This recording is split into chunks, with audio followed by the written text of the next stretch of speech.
the source of everything, the source of hope, love, faith, and joy. You're the keeper of my soul. Jesus.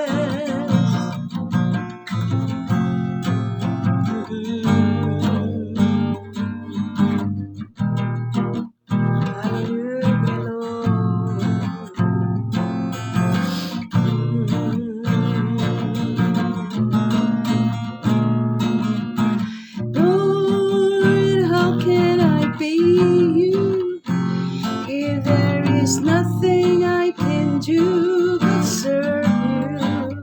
Lord, please open my eyes to see the very reason why you chose me.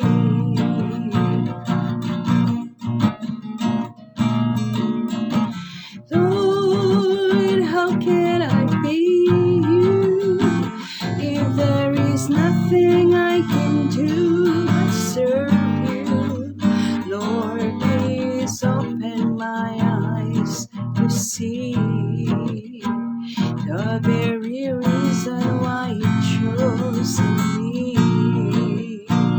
Oh God, hallelujah, hallelujah, hallelujah, Lord, we give you praise, we give you glory, oh God, hallelujah, hallelujah, for you are worthy, oh God, worthy, worthy, oh God.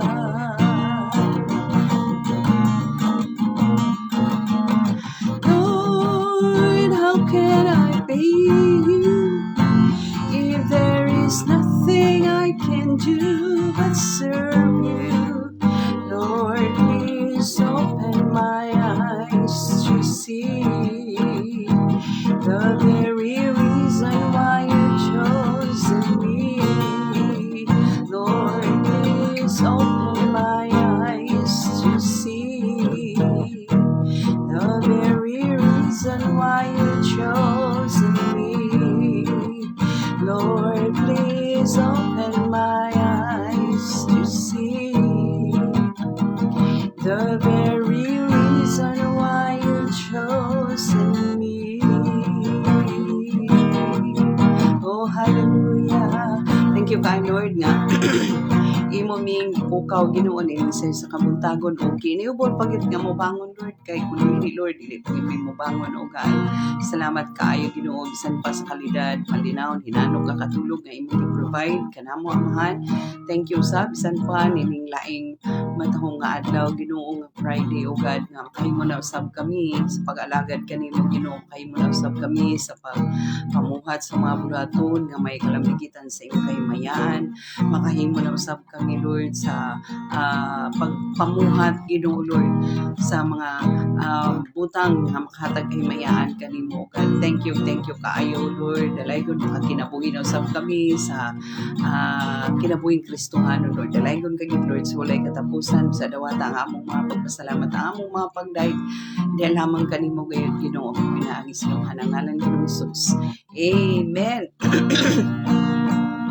Dili gid ang pag-uubo ang makabalda sa atong morning devotion no. Hallelujah. Tungod sa grasya sa Dios sa kaluoy sa Dios no nga iyang gaipasinati matag sa buntag. So naata sa Amos. English pa Amos ug Bisaya Amos no. So sa chapter 2 sa maragalisod ko sa gitara. Sa chapter 2 sa chapter 2 verse 3 to 8 ang atong basahon di ako tluon nato. Verse 3 to 8 diri sa dili chapter 2, chapter 3 di ay ta verse 3 to 8. Oh, yun din sa verse 3. And I will cut off the judge from its Dini, can two walk together unless they are agreed? Will a lion roar in the forest when he has no prey? Will a young lion cry out of his den? if he has caught nothing? Will a bird fall into a snare on the earth where there is no trap for it? Will a snare spring up from the earth if it has caught nothing at all? If a trumpet is blown in a city, will not the people be afraid? Bitaw no, mahadlok kita kay dinhi lang daan sa balulang pagmutingog na nagtrumpita dinha, meaning dunay coming a disaster. So ang mga tao magkuan na rin nga unsa ka no unsay mahitabo no para tong sa una sa sindong no. Will Ingon diri, will a bird fall into a snare on the earth where there is no trap for it? Will a snare spring up from the earth if it has caught nothing? If a trumpet is blown in a city, will not the people be afraid? If there is calamity in a city, will not the Lord have done it?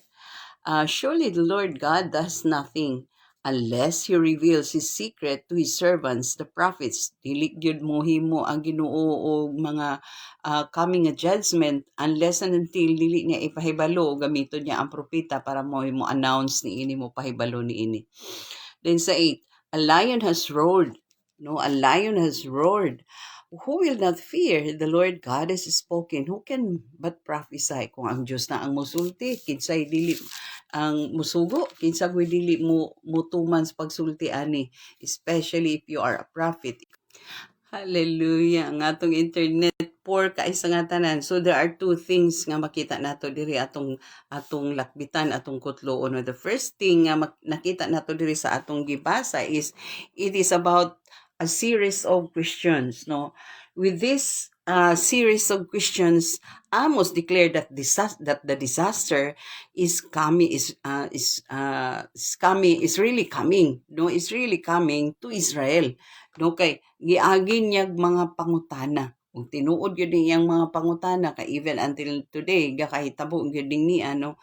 So, with a series of questions, Amos declared that disaster is really coming to Israel.